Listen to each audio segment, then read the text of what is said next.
Representative Raul Manuel to start with.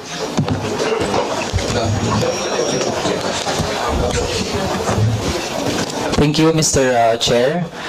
Good morning sa ating mga fellow representatives, pati rin po sa Office of the Ombudsman.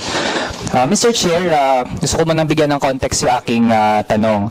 Mr. Chair, may mga rights defenders, lawyers, alternative media, civic leaders, at maging isang think tank na nag-file ng administrative and criminal cases with the Office of the Ombudsman against several ex-officio members of the NTF-ELCAC. First to file their complaint noong February 2020 ay accused si Major General Parlade Jr., former PCOO Yusek Badoy, and former National Security Advisor Esperon for violating Republic Act 6770 for committing unreasonable, unfair, oppressive, or discriminatory acts. Also, Mr. Chair, on June 2020, Major General Parlade was also filed with a case because of violating the anti-graft law and the administrative code. Meron pa, Mr. Chair, December 2020, lawyers naman po nag-file din ng administrative complaint against Mr. Parlade, Ms. Badoy, and Mr. Esperon. Also, 2 days after, from human rights groups, nag-file din po ng criminal and administrative case against Mr. Esperon, Mr. Parlade, Ms. Badoy, and then PCOO ASEC Mocha Yuson for violating Republic Act 9851 in relation to the principle of distinction under international humanitarian law. Also, Mr. Chair, December 2020, pa rin, administrative complaint against former NICA Director General Monteagudo, former Defense Secretary Lorenzana, and former Interior Secretary Anyo for violating the Code of Conduct and ethical standards for public officials and employees. Also, Mr. Chair, still December 2020, alternative media nag-file din ng complaint against Mr. Parlade, Ms. Badoy, and former NTF-ELCAC Executive Director Allen Capuyan. Ang basis naman po ay Anti-Graft and Corrupt Practices Act, pati din yung Code of Conduct. In summary, Mr. Chair, 6 administrative complaints from various organizations and 2 criminal complaints pending before the Office of the Ombudsman. May we ask, Mr. Chair, ano na po ang status ng 6 na administrative complaints and 2 criminal cases? Since ang last po doon sa ating na-enumerate ay na-file pa noong December 2020.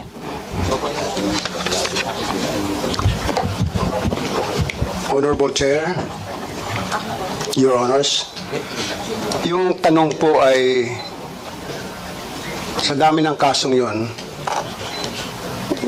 hindi ko alam kung anong status. But if the Honorable Congressman is referring to those cases against Parlade, Badoy, et al. Esperon, with respect to the red tagging, those cases were already dismissed. Sa kadahilanan po na wala naman pong batas na nagbabawal sa red tagging. In the absence of a law, we cannot arrogate unto ourselves by saying na nag-violate ka ng red tagging.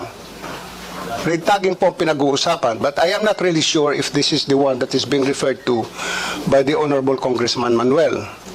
So, I will appreciate kung bibigyan po ninyo kami ng listahan, and I will inform you the status of those cases. Mr. Chair, bahagi po ng complaint against these individuals ay yung ginawa nga nilang red tagging. Tayo din naman, Mr. Chair, we filed a bill actually na gusto natin ay ma-criminalize ang red tagging and maprotektahan lahat ng mga defenders natin, lahat ng mga merong advocacy at dapat ay safe sila, hindi sila nasasubject sa mga discriminatory na mga acts. In the absence of that law at this moment, Mr. Chair, kaya ang na-cite natin ay yung ibang mga batas na actually ay pwedeng maging basis para mapanagot ang mga individual na ito.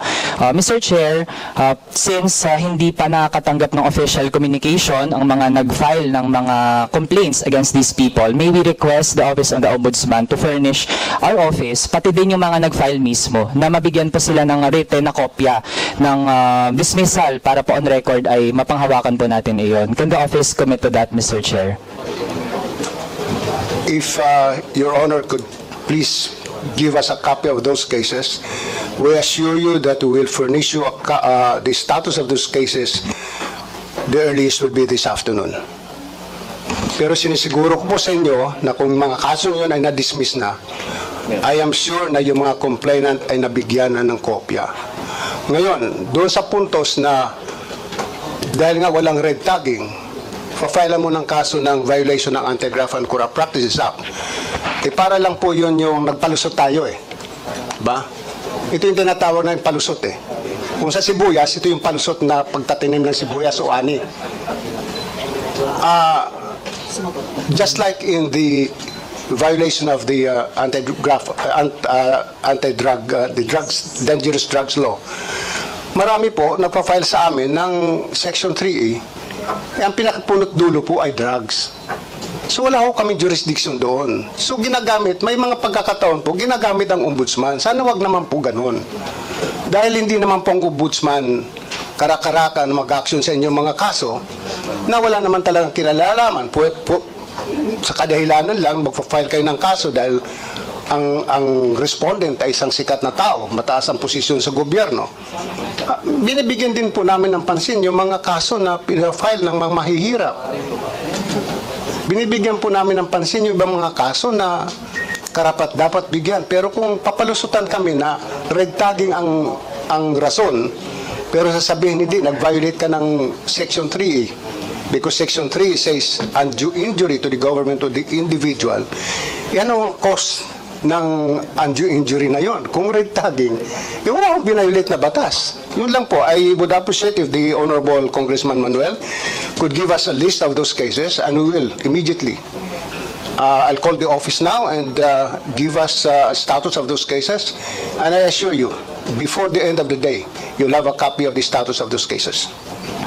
Mr. Chair, gusto lang po nating mag-respond doon sa remark na nagpapalusot lang po yung mga nagpa-file ng mga administrative and criminal complaints.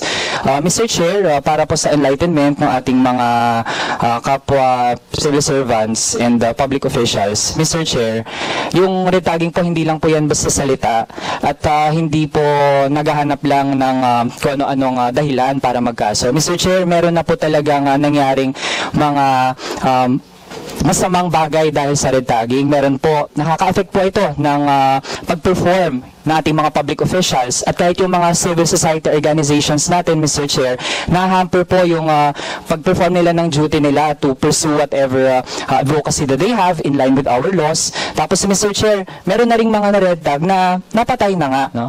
Dahil sa ganong threat, no, na nagiging epekto sa kanila dahil sa pag-red tag coming mismo mula sa mga government officials. So, Mr. Chair, ang dating kasi kung kinukonsente natin ito sa pamahalaan, edi short of saying na we are enabling red tagging, no?